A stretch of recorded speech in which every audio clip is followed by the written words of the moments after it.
Guten Abend, sehr verehrtes Publikum. Herzlich willkommen zu Pastor Reviews.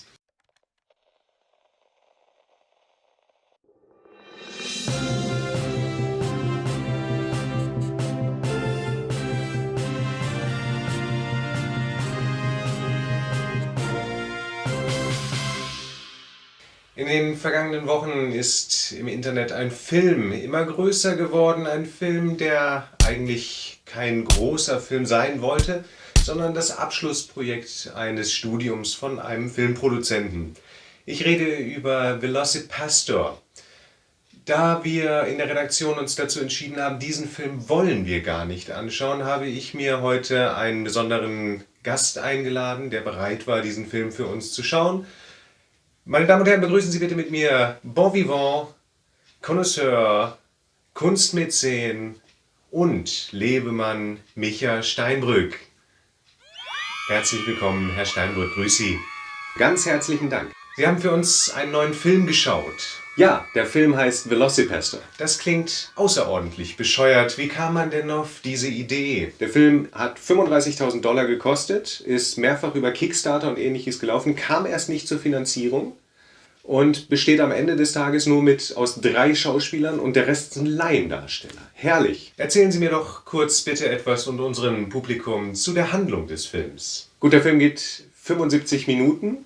Und in der ersten Szene redet der Hauptcharakter Doug direkt von der Kanzel über Hiob. Er meint, der leidende Mensch, der kann zu Gott viel besser finden. Und das ist leider auch das Schicksal, der leidende Gerechte. Hiob. Interessant. Zieht sich diese Thematik des leidenden Gerechten durch den gesamten Film VelociPastor? Ja, im Grunde ja, kann man sagen. Jetzt stellt sich natürlich die Frage, ist denn der Produzent auch besonders gläubig?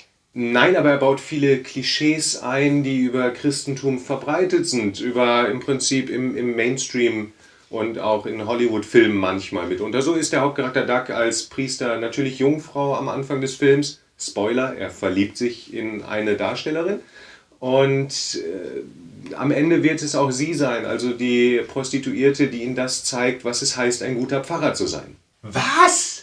Ich sollte vielleicht die Handlung etwas ausführlicher erzählen, sonst ist es ein bisschen verzerrt. Ist wahrscheinlich gut, ja. Also in der ersten Szene erzählt er der Gemeinde etwas von Hiob, dann geht er vor die Tür der Kirche, sieht auf der anderen Straße seine Eltern winken und er sagt Hallo, Mom und Dad und dann werden die Eltern überfahren, das Auto steht in Flammen und er schreit und ist hilfesuchend und weiß nicht weiter. Regie, haben wir vielleicht zu dieser Szene Bilder? Mom and Dad!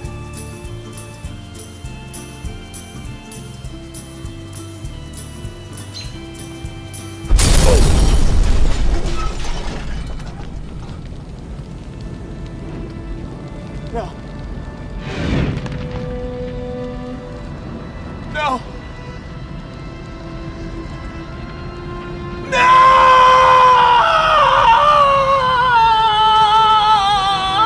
Wow. Nicht wahr? Auf die Gefahr hin, mich zu wiederholen. Was? Also, dann sagt sein Ausbildungspastor, deine Eltern sind gerade gestorben, das ist es nun mal, was Eltern tun, und du solltest jetzt vielleicht Gott auf eine ganz andere Art suchen. Hier ist die Szene. So your parents died, Doug. It's what parents do. Everything happens for a reason. Here, drink some more wine.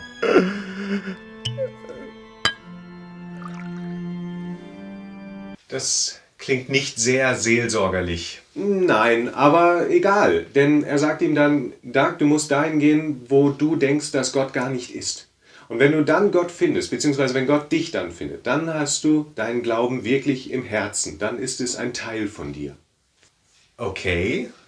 Dann geht er also nach China, dem gottlosesten Ort, den er sich vorstellen kann als Pfarrer.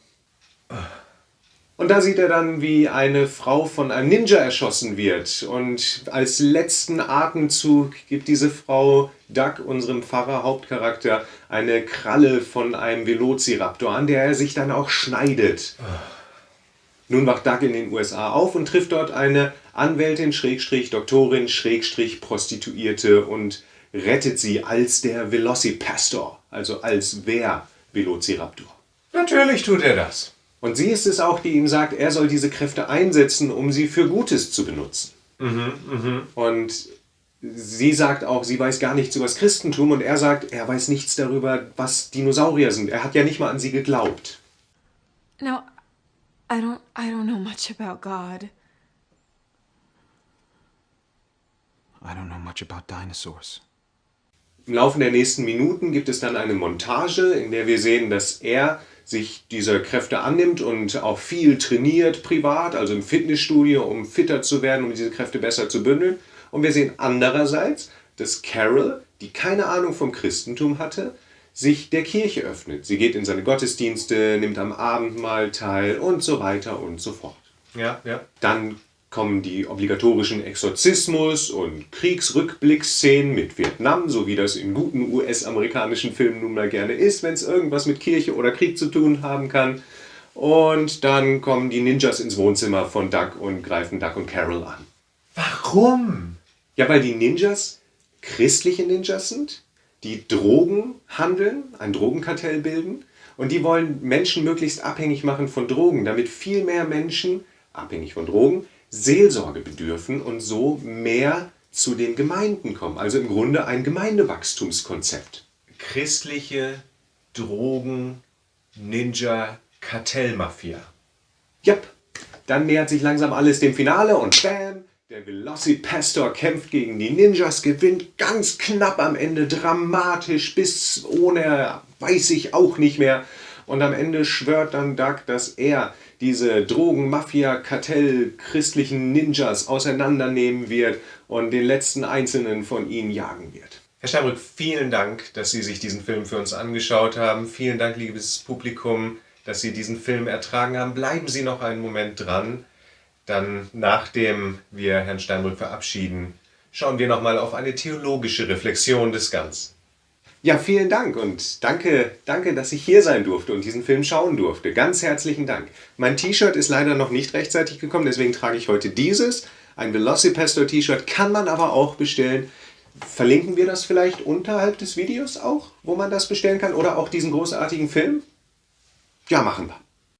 Nachdem wir nun das Interview mit Herrn Steinbrück hatten, vielen Dank noch einmal an dieser Stelle, haben wir in der Regie uns dazu entschieden, dass ich doch diesen Film selber schauen muss, da es vielleicht nicht in Gänze erfahrbar ist, um was für ein Juwel, auch theologisch, es sich hier handelt.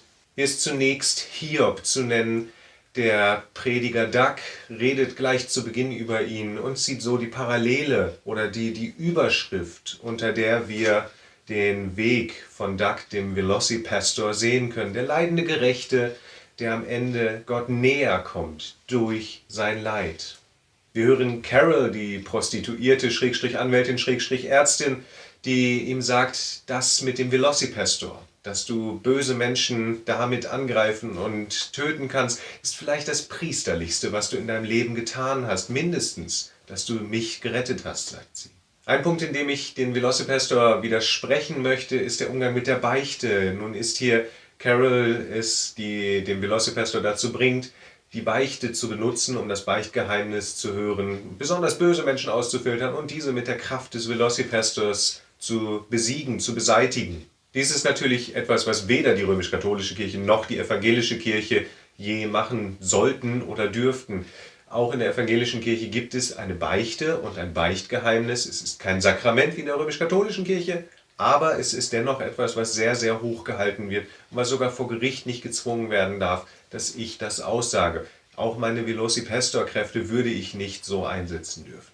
Dann ist sicherlich die christliche Drogen-Mafia-Kartellbewegung zu erwähnen, die einfach nur absurd ist. Auf der anderen Seite stellen wir uns einen Kirchenvorstand vor, wo jemand sagt, wir möchten, dass die Kirchengemeinde größer wird. Wie können wir das machen?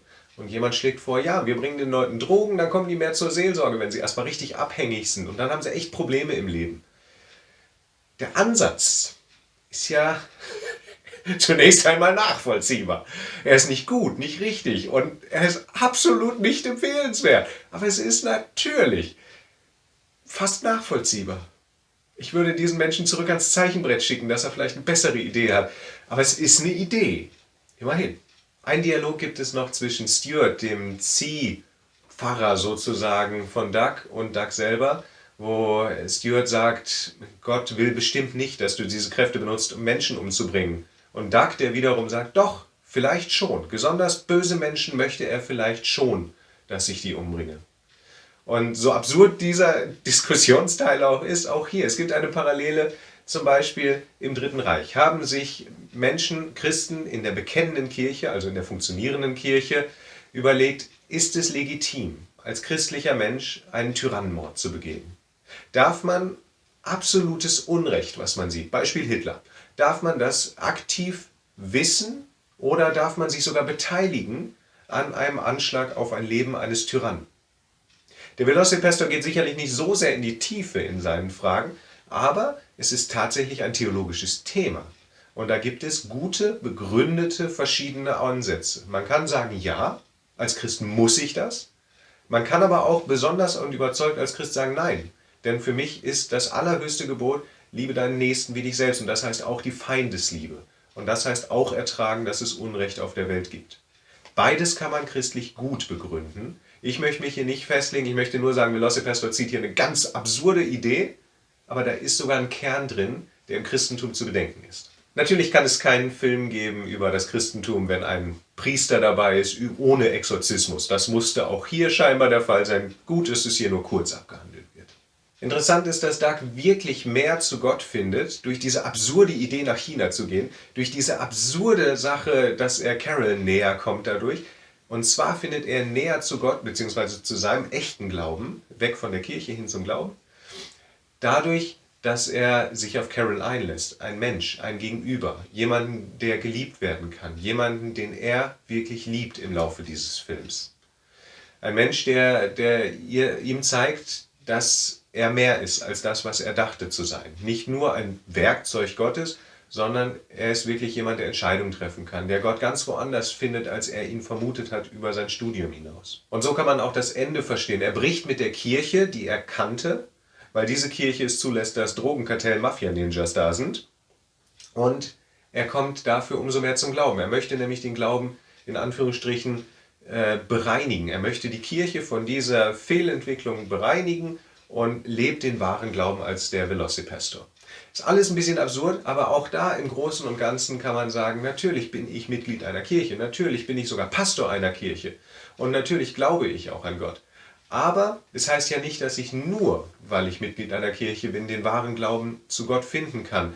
Gott offenbart sich Menschen ganz auf verschiedene Art und Weise und das heißt, das kann in der Kirche stattfinden, ja. Ich kann aber nicht ausschließen, dass das nicht auch anderswo stattfindet, außerhalb der Kirche. Dass Menschen dort mit Gott reden und dass Gott so mit Menschen redet auch. Also in dem Sinne sehen wir, Velocipastor ist ein herrlich absurder Film, aber es ist einiges sogar dran, was den Film auch theologisch mitunter sehenswert macht. Vielen Dank fürs Ertragen dieses Videos. Ich wollte mal was Neues ausprobieren. Ich hoffe, ihr hattet ein bisschen Spaß. In dem Sinne, bleibt behütet. Bis zum nächsten Mal. Bis dahin. Ciao. Oh nein!